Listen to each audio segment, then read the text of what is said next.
Welcome friends. আপনারা বিভিন্ন সময় বলেছেন বকেয়া ডিএ আদায়ে শুধু আইনি লড়াই নয়, প্রয়োজনে রাস্তাতেও নামতে হবে।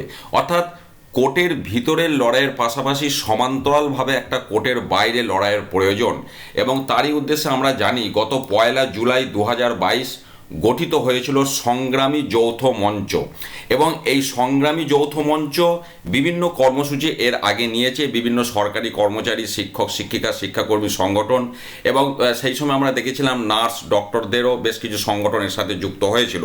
এবং এই সংগঠনের যৌথ মঞ্চের মূল দাবি ছিল দুটো। একটা হচ্ছে মহামান্য উচ্চ আদালতের রায়কে মান্যতা দিয়ে all India consumer price index অনুযায়ী বকেয়া ডিএ প্রদান করা, পাশাপাশি সমস্ত শিক্ষা প্রতিষ্ঠান এবং সরকারি কর্মক্ষেত্রে স্বচ্ছতার সাথে শূন্যপদে নিয়োগ। এবং এখানে দেখতে পাচ্ছেন উপস্থিত যে সমস্ত সংগঠনগুলি আজকে থাকবে, আজকে 8ই নভেম্বর 2022 দুপুর 2টোর সময় এই কর্মসূচি রয়েছে কলকাতা প্রেস ক্লাবে, এবং 25টি সংগঠন আজকের এই সভাতে উপস্থিত থাকছে।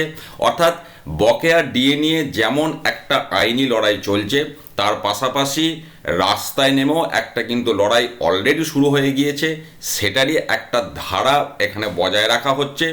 আজকে প্রেস কনফারেন্স থেকে কি তথ্য উঠে আসে বা কতটা ঝাঁঝালো আক্রমণ করা হয় বকেয়া ডিএ এবং স্বচ্ছভাবে নিয়োগের উদ্দেশ্যে, সেদিকে আমাদের লক্ষ্য থাকবে। আমরা সেই আপডেট অবশ্যই আপনাদের সাথে শেয়ার করব।